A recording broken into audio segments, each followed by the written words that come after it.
La tercera conferencia del ciclo sobre Hobbes que organizó el Departamento de Filosofía de la Universidad Nacional de Colombia. Hace 8 días, los disturbios que nos sobran, semestralmente, impidió que tuviéramos la reunión del martes pasado. Entonces, decidimos correr 8 días, o sea, toda la programación se corre 8 días e iríamos entonces una semana adicional. No terminaremos el 4 de diciembre, sino el 11 de diciembre,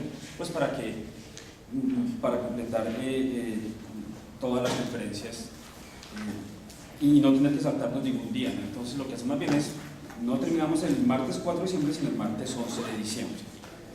Hace 8 días le correspondió la conferencia al profesor Ciro Roldán. Entonces el profesor Roldán va a hablar de hoy en 8 y las otras conferencias quedan de la misma manera que está aquí, quedan en las mismas fechas. Si hay algún cambio, nosotros se lo avisamos oportunamente. Bueno, nos acompaña esta noche el profesor Rodrigo Romero.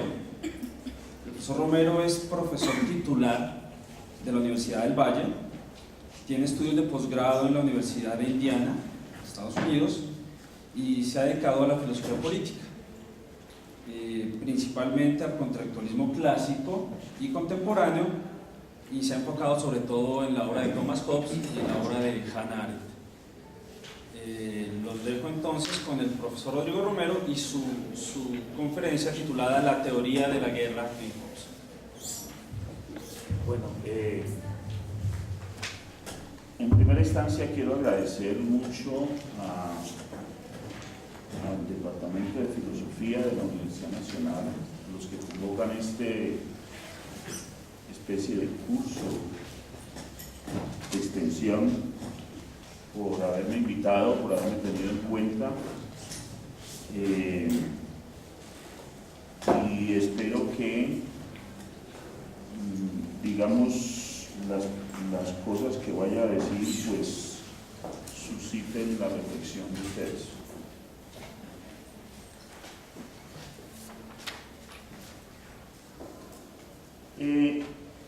La idea puede ser aparentemente sencilla.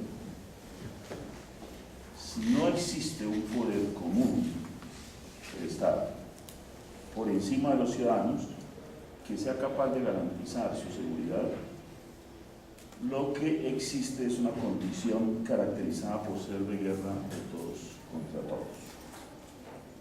Así pues, la existencia de la ley y del poder material coactivo que la haga cumplir se justifican porque la condición de un caos anárquico absoluto y permanente es humanamente insoportable y además imposible.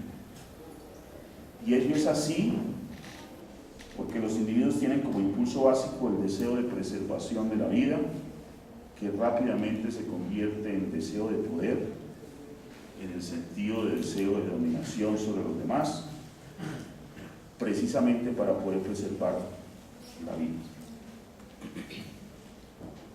Los seres humanos no tienen una actitud sociable por naturaleza, o con el lenguaje que parecería ser más adecuado a la actualidad para entendernos, no tiene una disposición cooperativa.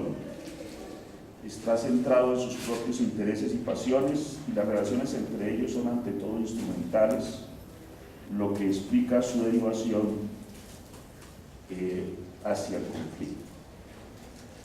En este sentido, podría decir que aquí la razón se concibe como subordinada a las pasiones, como calculadora para lograr eficazmente la realización de los intereses propios. Las normas morales que le ponen límite al desbordamiento de dichas pasiones no tienen eficacia, sino cuando se las impone desde fuera, desde instancias supraindividuales, por medio de la amenaza de coacción. El miedo es fundamental para la comprensión, y estamos hablando en todo esto del modelo hobbesiano, de la idea fundamental de Hobbes. Las relaciones entre individuos así descritas valen para las relaciones entre los estados. En este caso, los estados son tomados como individuos. Esto deja ver cómo el conflicto entre individuos se aplica a la relación entre grupos. Así pues, cuando se habla de guerra de todos contra todos, se está hablando de tipos de guerras, ya sea relaciones entre individuos, ya sea guerras civiles o revoluciones, o ya sea guerras internacionales.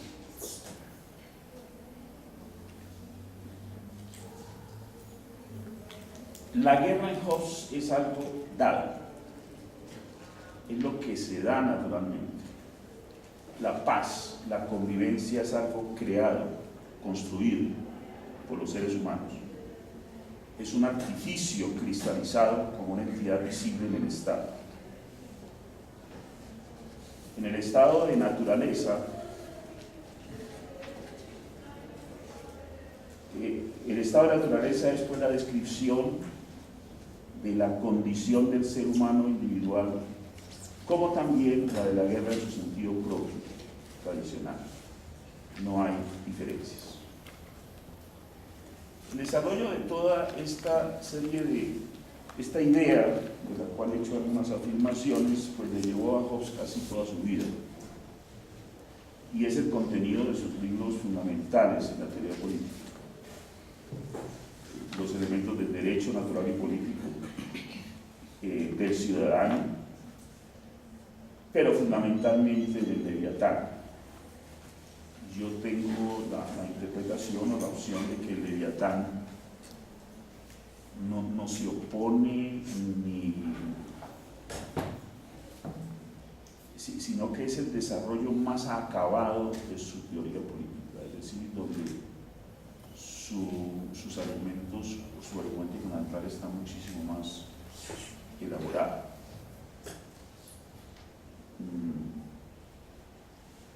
Sin quitar el hecho, por ejemplo, de que del ciudadano fue lo más conocido en su época, o que incluso puede estar mejor escrito desde el punto de vista literario.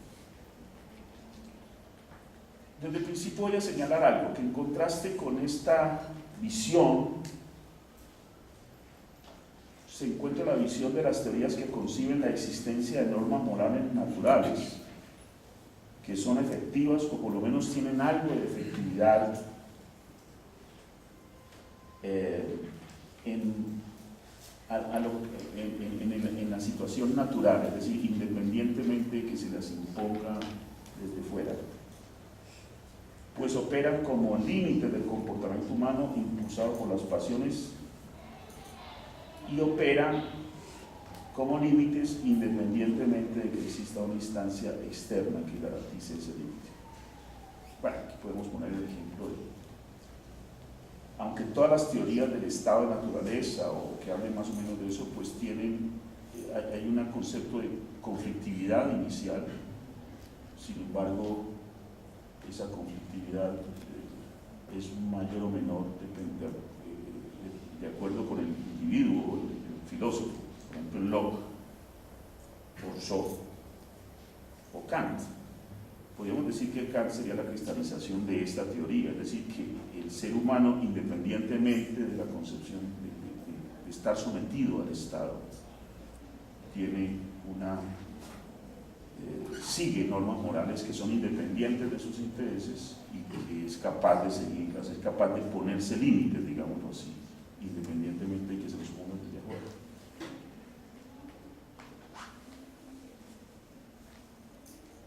Me interesa señalar que esta es la otra concepción porque siempre vamos a estar, digamos, en esta especie de contrapunteo. Vamos a ver que eso va a ser muy importante en las teorías contemporáneas sobre la guerra y la paz.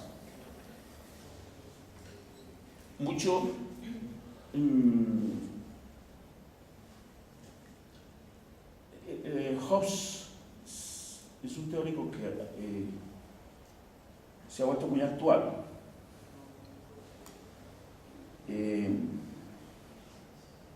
No es sino mirar, digamos, la literatura sobre Hobbes y los desarrollos de sus teorías y las referencias constantes, es decir, si se quiere, es un filósofo paradigmático y por lo tanto es importante, muchas veces me temo, por lo menos en lo que yo he visto, que es mucho más llevado y traído como figura de cierta tendencia, más que leído y estudiado a fondo, salvo ciertos círculos académicos. Pero en los círculos académicos ha habido un desarrollo muy grande, reestudio de temas olvidados, pero ahora vigentes, reinterpretaciones actualizadas. Por ejemplo, la aplicación de la teoría de los juegos, nuevo desarrollo de los estudios del lenguaje, las teorías discursivas, como es el poder y la política, nuevas interpretaciones sobre el origen y la actual crisis del Estado-Nación moderno. Y donde más se ve la literatura es en la aplicación de Hobbes o la visión de Hobbes en la lectura que se hace de esa condición natural de guerra de todos contra todos que es las relaciones internacionales.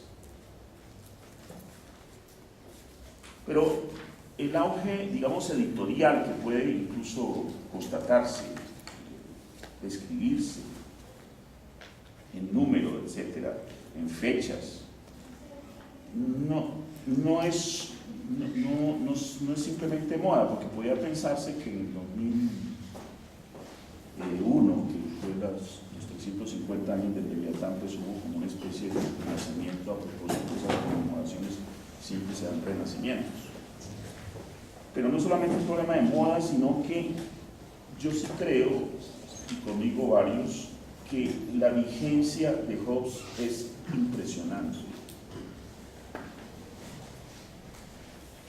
Para interpretar la lógica más honda y la dinámica más profunda de los conflictos, incluso los conflictos de nuestro tiempo. Yo pienso aquí, yo hago una lectura de Hobbes un poco parecida a la sugerencia que hace Bowie en alguna parte,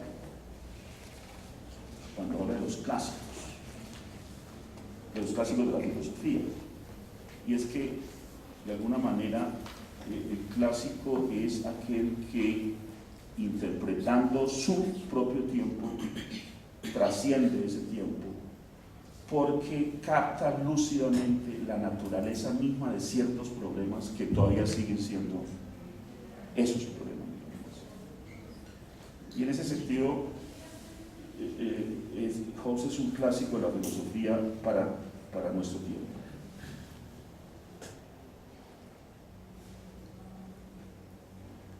Nuestra sociedad contemporánea se parece mucho a lo que nos pinta Hobbes. Sobre todo cuando describe la condición de guerra generalizada y las posibilidades de la paz, cuya realidad se centra en la exigencia de seguridad garantizada en un mundo donde, a pesar de que se acude recurrentemente al discurso ético del respeto y la solidaridad, los signos de la competencia y de la desconfianza recíprocas fundadas en el afán de poder es el que reina en el ámbito de la realidad efectiva. Su vigencia incuestionable se pone de manifiesto, pues, no solo por la enorme cantidad de publicaciones que se han venido apareciendo, sino porque se puede caracterizar de una manera plausible nuestra situación actual en el mundo y en nuestro país como una situación hobbesiana. Para situar un poco más, me interesa recalcar eso de la actualidad de Hobbes. De una manera más precisa, esa vigencia trae a colación las palabras de un intérprete de Hobbes muy importante, que ha escrito libros monumentales sobre, digamos, el Renacimiento del siglo XVII y XVIII, que es Quentin Skinner. En una entrevista que le hace más o menos en el 2001, dice lo siguiente: la prioridad de Hobbes es la necesidad del Estado de protegernos de nuestros conciudadanos. Ciertamente Hobbes no tiene nada que decir sobre el peculiar horror del mundo moderno en el que tantos ciudadanos necesitan protección frente a los actos terroristas perpetrados contra ellos por sus propios estados. Pero Hobbes tiene sin duda razón al enfatizar que la protección es el primer deber de los estados. Después de que han asegurado esa protección, pueden considerar objetivos más elevados como la provisión de justicia y bienestar. Pero primero y antes que nada debe proveer de seguridad.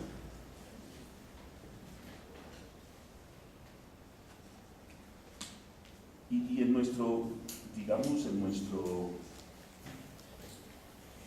ámbito criollo, pues las palabras de María Teresa Uribe, yo creo que la conocemos todos, que hace también algún tiempo en una entrevista dice lo siguiente: la única cosa que justifica el Estado es la justicia y la seguridad, básicamente. Si no puede dar justicia y no puede dar seguridad, no existe. Esto es más radical: no existe el Estado.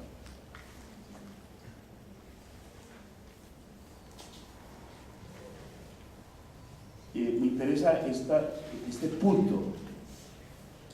Creo que Hobbes establece una especie de criterio de decidibilidad de lo que es el Estado. Es decir, cuando existe el Estado y cuando no existe. Y el criterio de decidibilidad es la paz como seguridad. Es decir, independientemente de que un Estado sea democrático, tiránico, lo que sea, respete los derechos humanos o no los respete, haya una justicia, igualdad, equidad, etc., si para ser Estado necesita garantizar la seguridad. Si no, no es un Estado o no existe.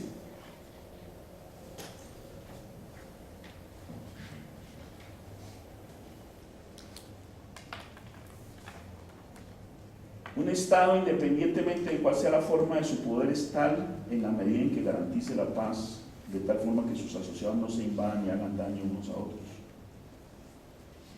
Un Estado no se define estrictamente por el mayor o menor bienestar que ofrece o por el grado de democracia que existe en su constitución y funcionamiento, sino por brindar seguridad.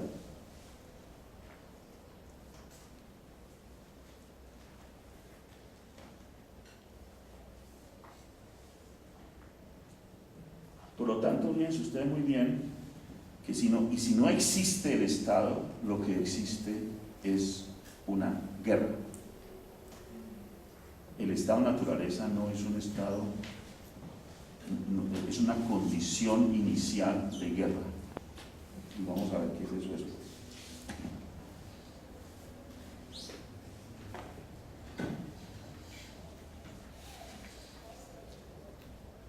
De modo que yo quiero recalcar esto, simplemente quiero dar como una anécdota para situarnos. Hace unos años me invitaron aquí a Bogotá a un encuentro sobre cuestión política, y después me invitaron a Cartagena a un encuentro sobre investigación-acción, y en ambos sitios estaba discutiendo un poco entre los filósofos el problema de si Rawls, si Habermas, si el problema era la democracia participativa y no la democracia representativa. Esa era la discusión que había, y yo introduje una cosa que a mí me parecía como normal, y era un poco esta idea. Le dije: no, creo que el problema es un problema metafísico. Entonces me miran como raro. Sí, el problema metafísico se ha vuelto en un problema práctico, y el problema es si aquí existe el Estado o no existe. El problema es no si hacemos el pacto democrático, sino si hacemos el pacto de la paz. Y el problema del pacto de la paz no es un problema de la moralidad kantiana que debe tener cualquier pacto, sino que tiene que ser un pacto de intereses, porque si no, nunca se va a hacer un pacto. Cuando yo dije eso, eso produjo como cierto revuelo. Yo no había escrito eso y tuve que escribirlo pues como para defenderme, pero pues yo tenía esa idea y solamente ahora, que ya es como normal hablar de estas cosas, se volvió como... Pero en ese momento fue terrible porque era un poco junto con los roycianos, habermasianos de estirpe kantiana, pues ponerles a Hobbes semejante en primer plano, pues era como una especie de insulto. Pero ahora no. Pero les quiero decir que por ahí pasa un poco el problema, porque de alguna manera Hobbes se ha vuelto una especie de bête noire, de bestia negra, a la cual hay que evadir. Vamos a ver algunos puntos especiales de la actualidad hobbesiana.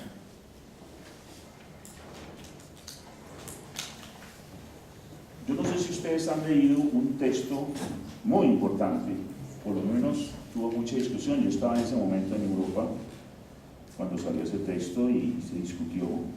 Texto de Robert Kagan, periodista y teórico, uno de los teóricos más importantes de la política de Bush. Fue uno de los que participaron con William Kristol en ese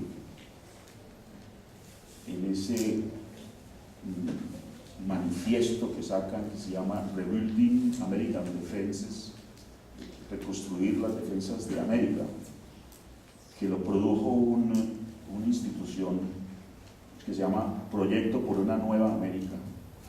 Fíjense muy bien, ese texto estaba en el año 2000, mucho antes de lo que pasó en el 11 de septiembre, y el proyecto es: los Estados Unidos tienen que ser el gendarme mundial, tienen que ser el soberano absoluto del mundo, porque es el único que puede garantizar la seguridad, porque su poderío militar, fundamentalmente, es decir, su poderío de fuerza, pues supera 20 veces a los segundones que son los de la Unión Europea, de modo que ahí no hay nada que hacer.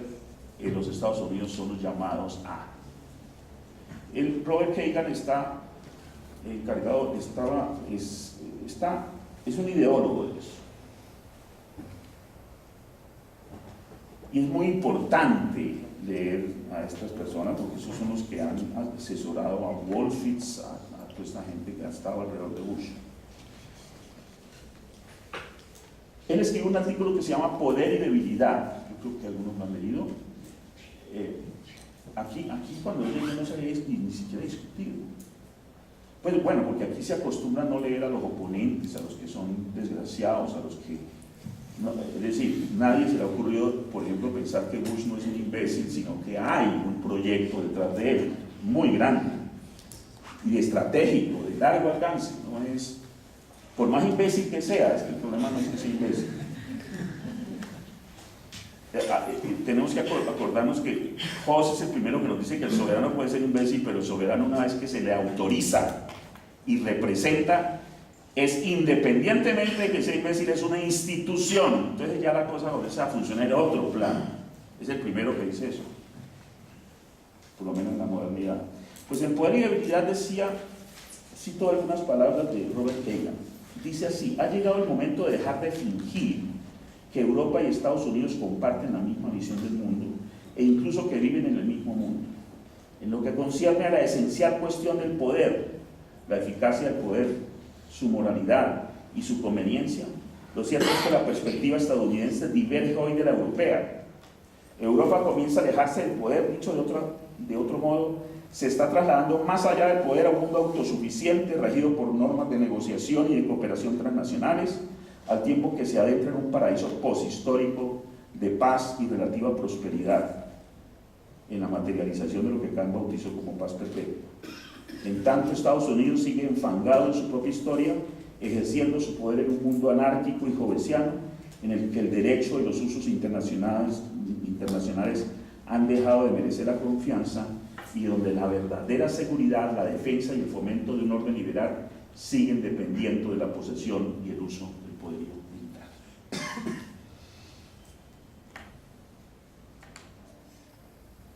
Y plantea el paradigma Kant-Hobbes. Kant es Europa y Hobbes es Estados Unidos.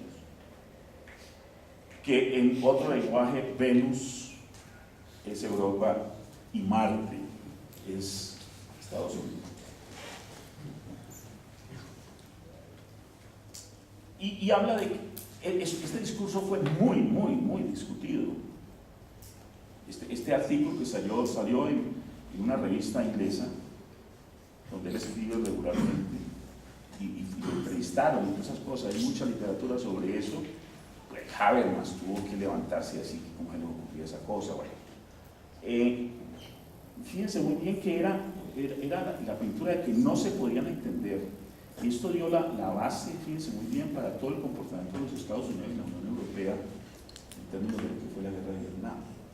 Perdón, de la invasión a Irak, eso no era guerra, de lo que pasó con la invasión.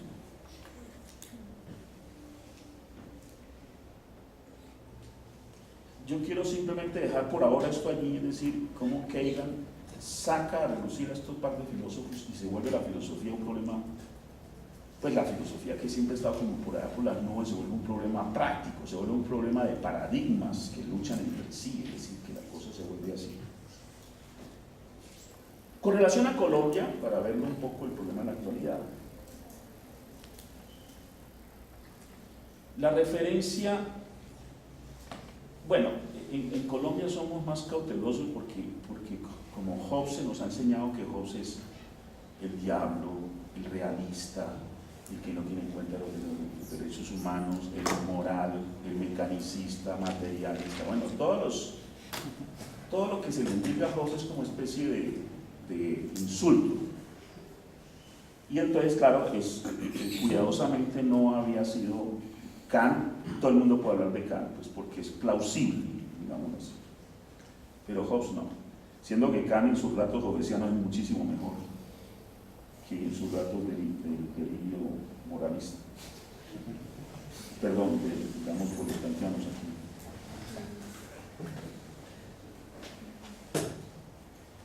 En Colombia, la referencia a un Estado débil, precario, incluso la ausencia del Estado, se ha vuelto normal. Desde hace mucho tiempo, no sé si nosotros hemos captado eso, pero en nuestro discurso es que aquí no hay Estado. Yo creo que desde que estaba yo chiquito estamos diciendo esa cosa. Aquí no hay Estado, aquí no funciona el Estado. O ya en términos académicos, pues pecó, por ejemplo, de la precariedad del Estado, de la debilidad del Estado, etc. Es decir, no hay ninguno que no hable de eso. Hasta llegar a ausencia de Estado, claramente.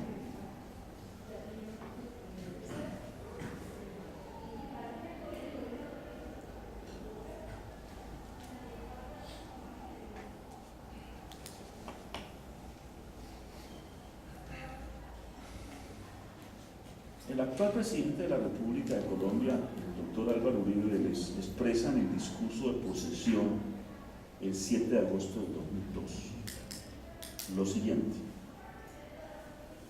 para reposo del libertador Simón Bolívar, recuperemos el orden que unifique esta nueva Granada, disgregada hoy en repúblicas de facto de organizaciones violentas.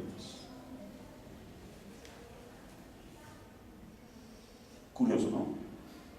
Es decir, él asume.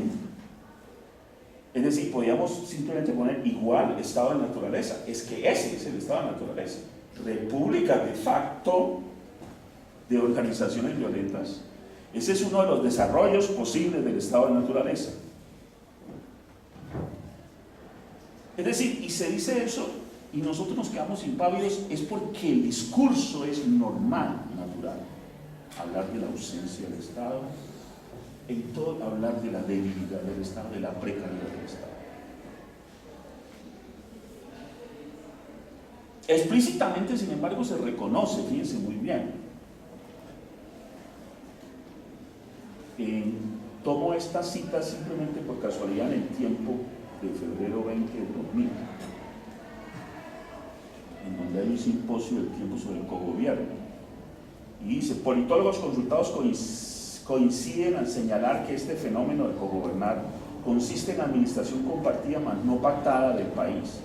Ese control es ejercido por guerrilla y autodefensas que establecen normas de convivencia social, determinan tributos y administran justicia, entre otras cosas.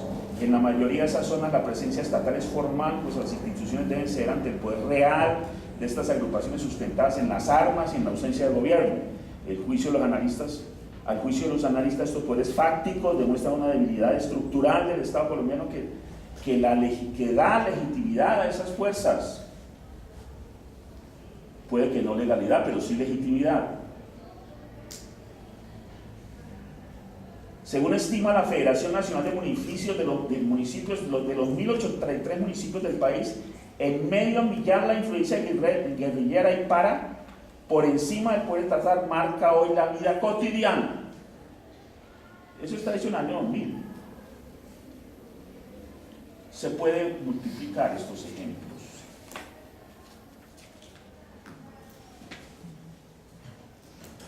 Para abundar, Malcolm dice lo siguiente: en los trabajos recientes, y esto es un llamado para nosotros o los que trabajamos en este tipo de cosas, en los trabajos recientes de algunos teóricos de la violencia política, descubro que este elemento de rivalidad crucial para entender la historia de la violencia política en Colombia brilla por su ausencia. Eso lo dicen en el año 99, en el 2000. La visión de Hobbes sobre la naturaleza de la competencia política en ausencia de un soberano o a un soberano débil no hace parte de sus discusiones. No considero esa visión arcaica o despreciable en cualquier estudio moderno sobre la violencia política. Así que en el año 2000 nos está diciendo Malcolm X que estudiemos a Hobbes. Pero hay otra paradoja, digámoslo así, más actual, más del presente, que se manifiesta en el discurso oficial y normal del gobierno de una manera muy campante, como si no lo fuera, y en la mayoría de las veces ignoradas por los discursos que se le oponen. Se habla de acabar con el terrorismo, con los bandidos de las FARC, de que los delincuentes de las AUC deben pagar por sus crímenes, pero por otro lado, o se pacta con ellos, como en este último caso, o se busca la oportunidad para pactar directa o indirectamente, como en el caso de las guerrillas. Es decir, de hecho, se le sitúa en el nivel, formalmente se le sitúa en el nivel de los delincuentes que infringen las leyes, pero al mismo tiempo se les reconoce estatus de contrincantes válidos de guerra en la que su poder es digno de tener en cuenta como para pactar con ellos. Es por eso que el discurso que yo llamo joseovidiano, que sustenta gran parte de las concepciones del presidente Uribe sobre este asunto, niega que en Colombia haya conflicto.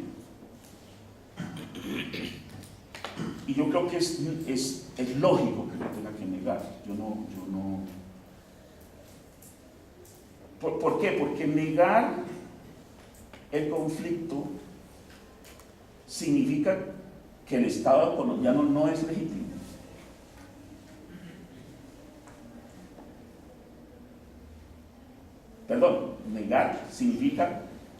Negar el conflicto significa decir, es una concepción que tiene que ver con lo siguiente: el Estado colombiano es un Estado legítimo, fuerte, etcétera, y de vez en cuando hay unas bandas delincuentes a las que hay que acabar aplicándoles el peso de la ley. Pero como dice Pecó en una entrevista muy reciente, dice: Colombia debe saber que etiquetar de terrorista a la guerrilla y no reconocerle a ningún elemento político, con mucha pragmática Pecó, puede ser problemático en el momento de querer establecer una nueva negociación. Claro. Este discurso, digamos, de la legitimidad, es decir, de que no hay conflicto, es necesario. ¿Por qué razón? Porque el Estado no puede confesar que es impotente. Porque si confiesa que es impotente, pues es como la la caricatura aquella de Quino, ¿no? Del caballo aquel, un caballo que está pensando, y entonces piensa y aparece, no pienso, luego, plop, desaparece el caballo. ¿Se acuerdan de esa caricatura? Sí, es como correrse el andamio en donde está parado, no puede confesar, ningún Estado puede confesar su impotencia, ni siquiera el más formal de los Estados. Tiene que confesar que existe. Por lo tanto, la consecuencia de negar el conflicto es la consecuencia lógica, porque es la imposibilidad de reconocer que existen otros poderes que compiten como poderes, como amenaza de fuerza permanente, compiten con el poder del Estado.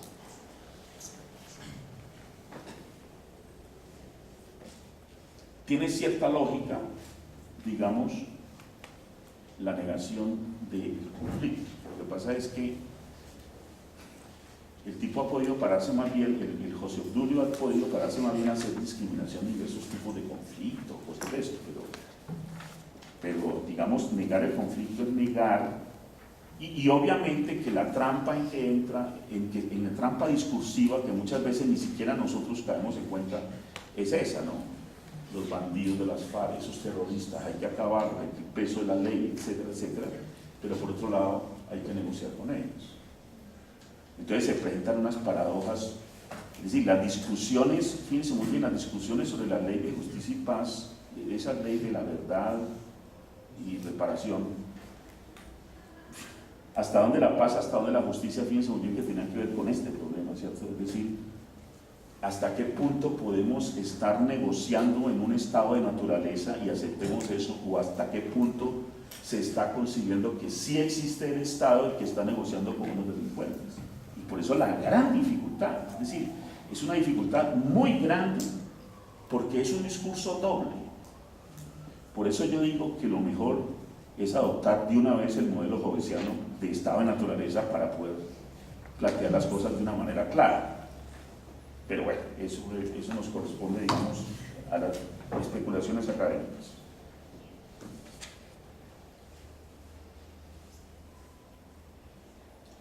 Yo quiero hacer una precisión para entrar ya de lleno en la teoría de Hobbes. En el estado de naturaleza, la descripción que hace Hobbes del estado de naturaleza,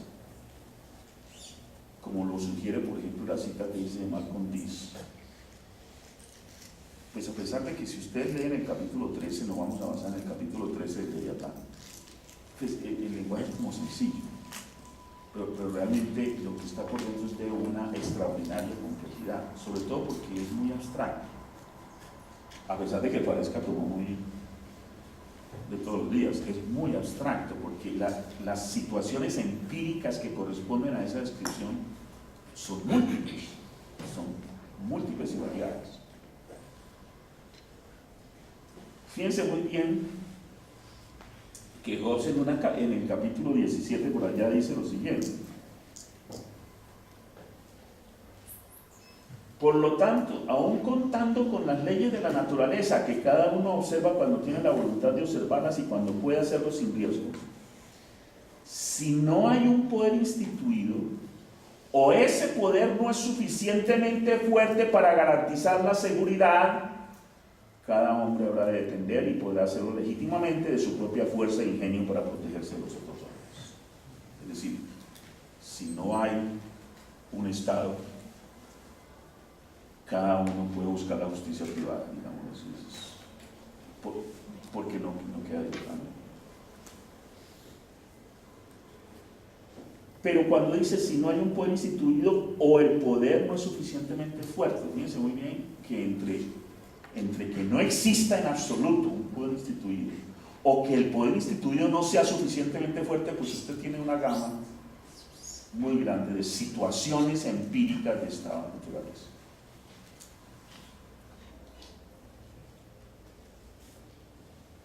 Bueno, pero ¿en qué consiste? ¿En qué consiste la teoría de Hobbes sobre este asunto. Voy a hacer una exposición lo más ceñida posible. Bueno, yo creo que todos la conocemos aquí, pues, de alguna manera, pero pues me interesa recalcar, me interesa que la recuperemos, la reactualicemos y miremos los entresijos que ella nos plantea. Claro, esto no les evita que si ustedes quieren realmente vincularse con esta teoría de la guerra, leerse el capítulo 13 es importante, además que es una delicia, digamos, para los que estamos metidos en estas cosas.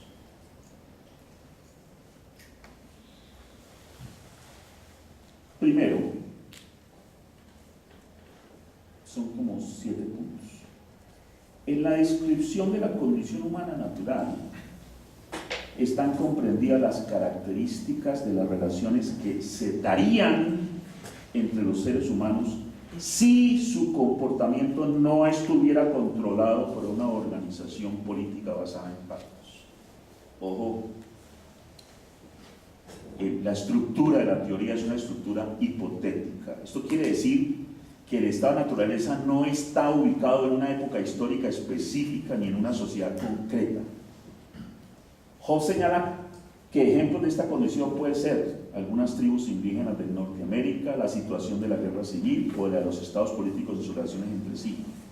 Incluso es más fácil situar su descripción en el siglo XVII inglés, ya sea por sus guerras civiles como por las características de la nueva sociedad, la moderna, que comienza a cristalizarse en ese siglo.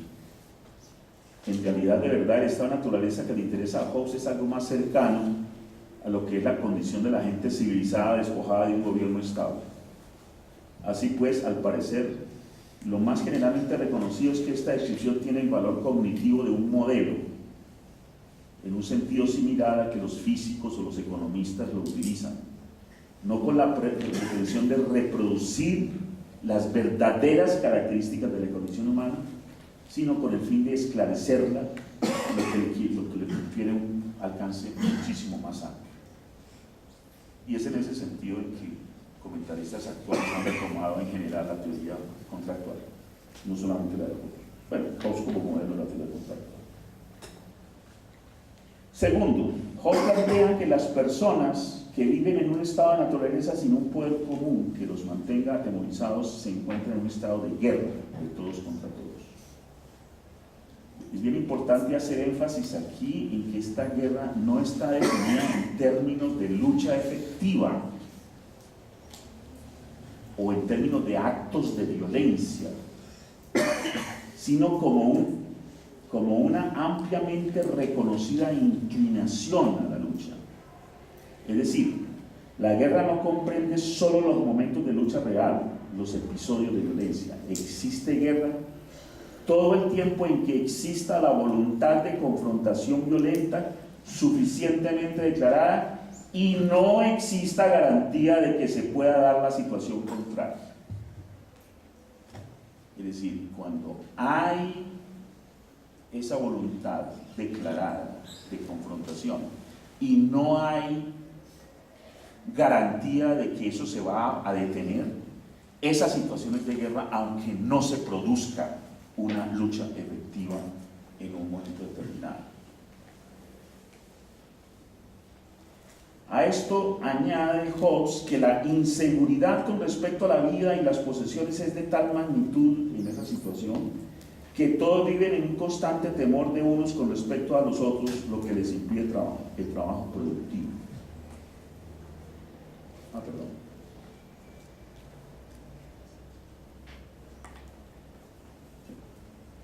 Se supone que para explicar la perduración de esta situación tiene que darse con alguna frecuencia actos de violencia, de robo o coerción, con el fin de que se reproduzcan las condiciones de inseguridad y de temor. Por lo tanto, los individuos en este estado se perciben con plena razón en constante peligro. Cada uno llega a actuar como si viera en los otros una amenaza de potenciales agresores, no propiamente porque de hecho todos sean potenciales agresores, sino porque desconoce quiénes podrían ser. la dinámica de las relaciones conflictivas que se cristalizan en esta situación de guerra corresponde a la descripción de lo que Hobbes señala como las causas de la guerra. La competencia por los bienes necesarios para la vida, que conduce a la rivalidad, la desconfianza surgida por la experiencia reiterada de la competencia y que llama a la anticipación, la desconfianza que llama a la guerra preventiva.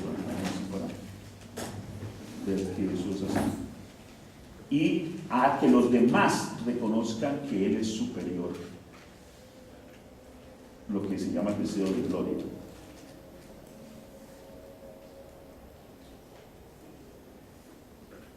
Fíjense muy bien, para entender la explicación que da Hobbes de esa situación de guerra es preciso entender cuál es la estructura de los individuos y cuál es la estructura que de allí se deriva de las relaciones entre los individuos. Para Hobbes, los individuos buscan todo lo que sea ventajoso, conveniente o placentero. Según sus propias palabras, buscan el bien para sí mismos. Esto significa en primera instancia que generalmente actúan guiados por el interés propio, aunque esto no signifique que siempre actúen así. En segunda instancia, en el marco de su concepción mecanicista, que el signo de la vida es la permanencia del movimiento y el movimiento propio del ser humano es el deseo. El camino indefinido de la satisfacción de los deseos es el movimiento que revela la vida. No desear es estar muerto. En este sentido se debe entender la afirmación de que el apetito básico es el de la conservación de la vida y la máxima aversión es la de la muerte violenta, lo cual no está en contradicción con que los objetos del deseo sean diferentes. Comprender esto es también comprender que cada cual persigue por encima de todo su propia conservación y no la conservación de todos. El conflicto entre los individuos es inevitable al tener cada cual un objeto diferente de deseo. Ahora bien,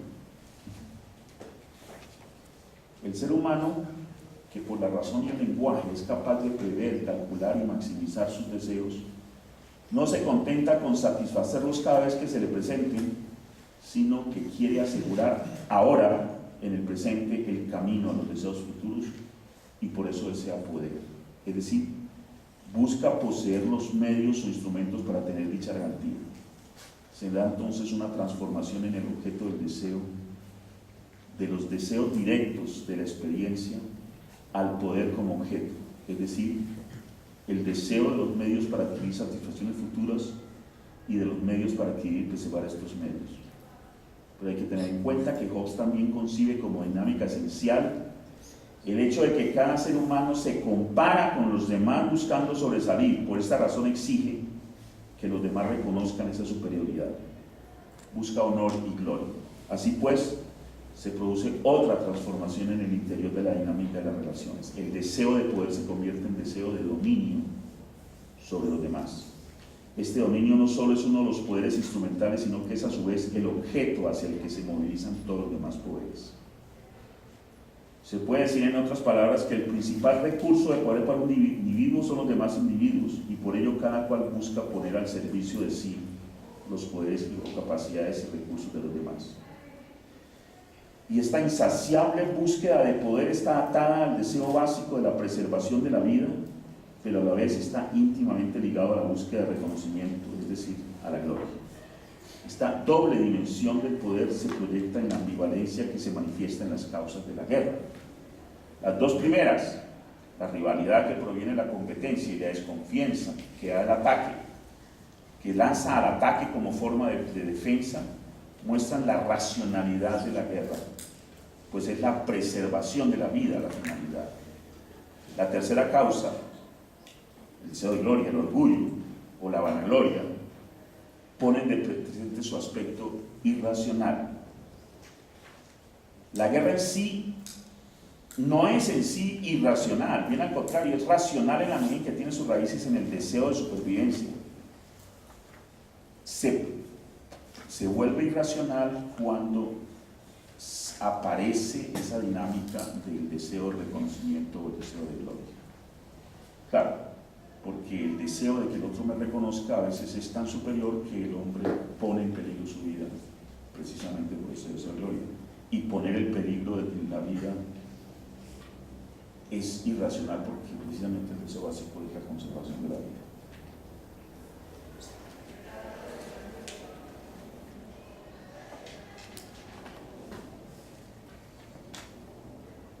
Otra característica que es importante señalar dentro de este contexto es la de que el ser humano es un ser de signos.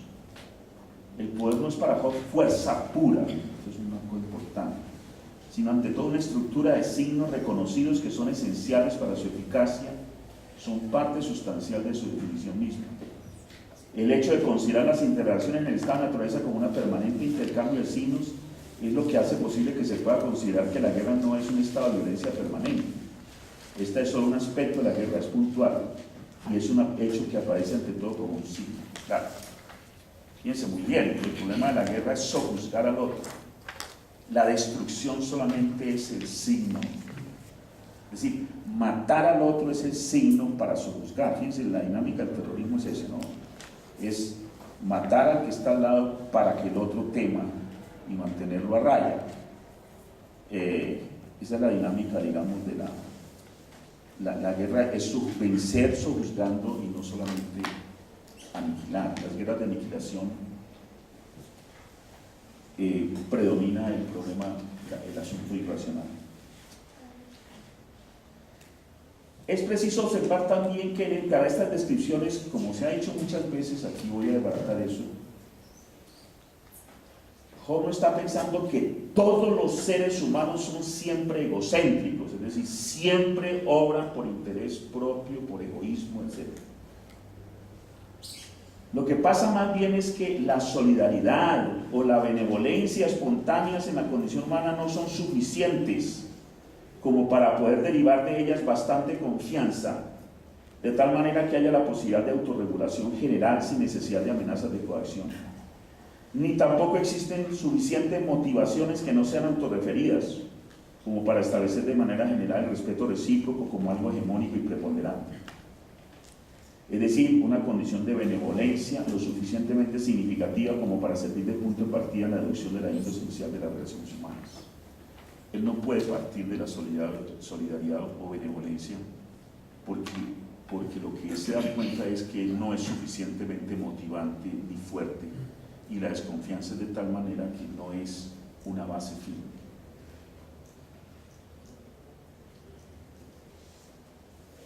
Entre otras cosas, bueno, miremos.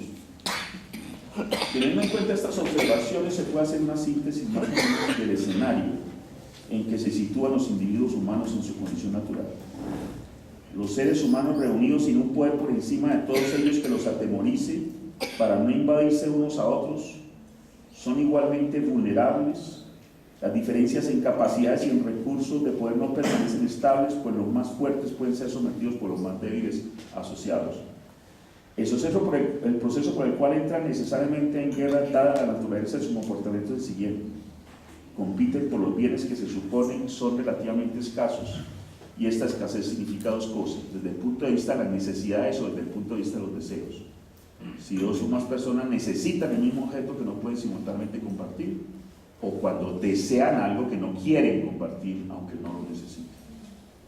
La competencia en que entran los seres humanos crea desconfianza, ya que cada cual ignora totalmente quiénes pueden ser potenciales agresores.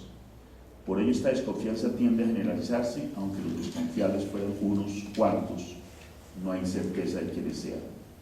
La desconfianza trae consigo la dinámica de la anticipación, que consiste en que ante el peligro de ser atacado es necesario para defenderse simplemente atacar primero y someter a cuanto sea posible para garantizar el máximo posible la conservación de la vida. Claro que Maturana había descubierto esto, ¿no? Es decir, que la mejor defensa es el ataque, decía uno de nuestros grandes filósofos, junto con Pambele.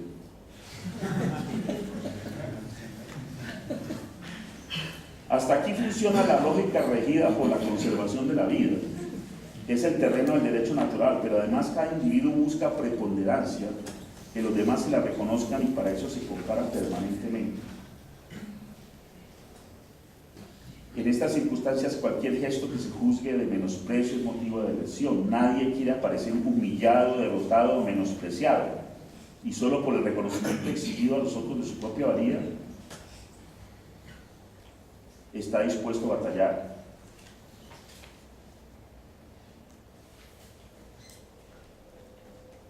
Es de anotar en este punto el predominio pasional, por lo que se oscurece la finalidad hacia la que la razón se orienta, que es la conservación de la vida. Así pues, en el estado de naturaleza todo se vale, nada es bueno ni malo, justo o injusto, legítimo o ilegítimo, ya que ante la necesidad de conservar la vida con todo lo que ésta significa en Hobbes, no hay ninguna garantía sino la que descansa en el propio poder de cada uno.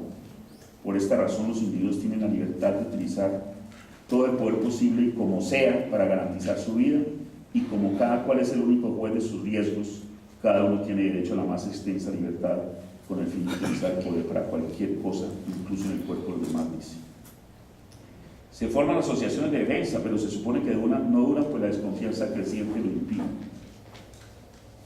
Sin embargo, es un imperativo y sigue siendo un imperativo, aún en esa condición, buscar por todos los medios la paz, pues ella es la que asegura la conservación de la vida, brindando las condiciones para tal fin. Y es un imperativo porque los seres humanos le temen a la muerte y la situación de naturaleza lleve a que la amenaza del peligro realmente está siempre acrecentándose. Es curioso aquí, lo que acelera el conflicto, que es el temor, es la conservación de la vida, es al mismo tiempo lo que hace que se busque la salida del conflicto, digámoslo así. Es decir, hay una contradicción, es decir, el buscar la conservación de la propia vida a la larga pone en peligro mi vida. Porque yo lucho es por mi vida, pero no lucho por la de los demás, y cada uno lucha por su vida, pero en esa lucha permanente soy vulnerable.